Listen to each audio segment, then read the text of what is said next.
ತ್ರಿದಶರಿಗೆ ಸರಿ ತೂಕ ಸಾಮರ್ಥ್ಯದಲ್ಲಿ ಶುದ್ಧ ಶ್ರೌತ ಸನ್ಮಾರ್ಗದಲ್ಲಿ ಶಿವ ಶಿವ ರಾಜ ಋಷಿಗಳ ಮಹೀತಳಕೆ ಉದಯ ದಿನ ನಂದದಲ್ಲಿ ನೃಪರಿರ್ದುದು ಸತೇಜ ವ್ರಜರು ಗೋವರ ಸದೆಗ ನಿಲ್ಲಿಗೆ ಶಿಷ್ಟನೇ ಸಹದೇವ ನೀ ಹೇಳಿಂದಾಗ ಬಾಲಕನು ಸಹದೇವನೀತನು ಹೇಳ ನಿಲ್ಲಿಯ ಹೆಚ್ಚು ಕುಂದು ನೃಪಾಲ ನಿನ್ನದು ಧರ್ಮ ತತ್ವ ರಹಸ್ಯ ಸಂಗತಿಯ ಕೇಳುವೆಗಳವು ಬೇರೆ ಚರಿತದ ಪಾಳಿತಾನದು ಬೇರೆಲ ಪಶುಪಾಲರಿಯಧ್ವರಕ್ಕೆ ಪೂಜ್ಯರೇ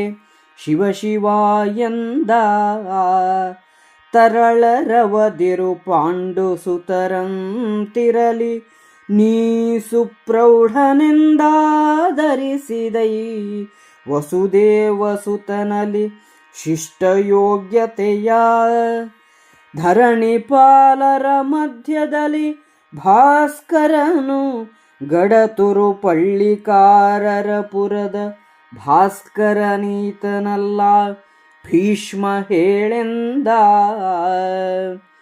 ಶಿವನ ಸರಿ ಮಂಚದಲ್ಲಿ ಸರಸಿಜ ಭವನ ಸಮಗದ್ದುಗೆಗಳಲ್ಲಿ ವಾಸವನ ತೊಡೆ ಸೋಂಕಿನಲಿ ಕೊಳ್ಳಿಹರಿ ಮಹೇಶ್ವರರು ಇವರ ಸರಿಸಕ್ಕೆ ಸಲ್ಲದಿ ಯಾದವನನು ತದಲಿರಿಸಿ ಬಹುಮಾನವನು ಮಾಡಿದೆ ಭೀಷ್ಮ ಯಜ್ಞವನಳಿದೆ ನೀನೆಂದ ಸಕಲ ಶಾಸ್ತ್ರ ಪ್ರವೀಣ ಸಕಲ ಶಾಸ್ತ್ರ ಶ್ರವಣ ವೇದ ಪ್ರಕರ ಧರ್ಮ ವಿಚಾರ ಪೌರಾಣಿಕ ಕಥಾ ಪ್ರಾಗಲ್ಭ್ಯ ವಿನಿತರ ಸಾರ ಸಂಗತಿಯ ಅಕಟ ನೀರಲೆ ನೆರಹೇ ಪಶುಪಾಲಕನ ಪೂಜಾ ಸಾಧನಾರ್ಥ ಪ್ರಕಟನಾದೈ ಭೀಷ್ಮ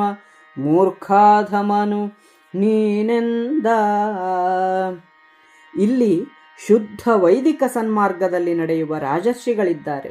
ಅವರು ದೇವತೆಗಳಿಗೆ ಸರಿಸಮರು, ಹುಟ್ಟುವ ಸೂರ್ಯನಂತೆಯೇ ತೇಜಸ್ವಿಗಳು. ಇಂತಹವರಿರುವಾಗ ತುಚ್ಛನಾದ ಗೋವಳನನ್ನು ಶಿಷ್ಟನೆಂದು ಪರಿಗಣಿಸುವಿರಾ? ಎಲೆ ಯುಧಿಷ್ಠಿರ, ಸಹದೇವ ಇನ್ನೂ ಬಾಲಕ. ಇಲ್ಲಿನ ನ್ಯೂನಾತಿರಿಕ್ತಗಳು ಅಂದರೆ ಕರ್ಮದಲ್ಲಿ ಲೋಪ ಮತ್ತು ವಿಧಿಗಿಂತ ಹೆಚ್ಚಳ ಇವು ಅವನಿಗೆ ತಿಳಿಯುವುದಿಲ್ಲ. ಅದು ಧರ್ಮರಾಜನಾದ ನಿನಗೇ ಸೇರಿದ್ದು. ಧರ್ಮತತ್ವದ ರಹಸ್ಯವನ್ನು ಕೇಳುವುದೊಂದು ನಡೆಯುವುದೊಂದು ಬೇರೆ ರೀತಿಯಾಯಿತೆ. ಶಿವಶಿವ, ದನ ಕಾಯುವವರಿಗೆ ಈ ಯಾಗದಲ್ಲಿ ಅಗ್ರಪೂಜೆಯೇ ಎಂದು ಶಿಶುಪಾಲನು ಹೇಳಿದನು. ಪಾಂಡವರಿನ್ನೂ ಹುಡುಗರು. ಭೀಷ್ಮನೇ, ನೀನು ಪ್ರೌಢನೆಂದುಕೊಂಡರೆ ವಸುದೇವ ಮಗನಲ್ಲಿ ಶಿಷ್ಟನ ಯೋಗ್ಯತೆಯನ್ನು ನೀನು ಹೇಗೆ ಕಂಡೆ? ಕೃಷ್ಣನು ರಾಜರ ನಡುವೆ ಸೂರ್ಯನಂತೆ ಅಗ್ರಗಣ್ಯನೇ? ಇವನು ಗೊಲ್ಲರ ಹಳ್ಳಿಗಳ ಗೋವರ ನಡುವೆ ಸೂರ್ಯನಲ್ಲವೇ? ನೀನೇ ಹೇಳು ಎಂದು ಶಿಶುಪಾಲನು ಭೀಷ್ಮನನ್ನು ಜರೆದನು.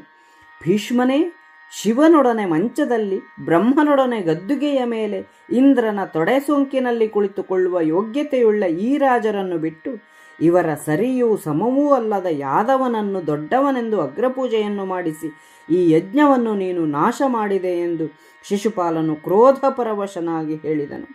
ಶಾಸ್ತ್ರ ಶ್ರವಣ, ವೇದಧರ್ಮ ವಿಚಾರ, ಪುರಾಣ ಕಥೆಗಳ ಶ್ರವಣ ಇವೆಲ್ಲವನ್ನೂ ಮಾಡಿ ಇವುಗಳ ಸಾರ ಸಂಗತಿಯನ್ನು ನೀರಲ್ಲಿ ಕದಡಿದೆ. ದನ ಕಾಯುವವನ ಪೂಜೆಗೆಂದೇ ನೀನು ಮೀಸಲಾದೆ. ಎಲ್ಲವೋ ಭೀಷ್ಮ, ನೀನು ಮೂರ್ಖಾಧಮ ಎಂದು ಶಿಶುಪಾಲನು ನಿಂದಿಸಿದನು.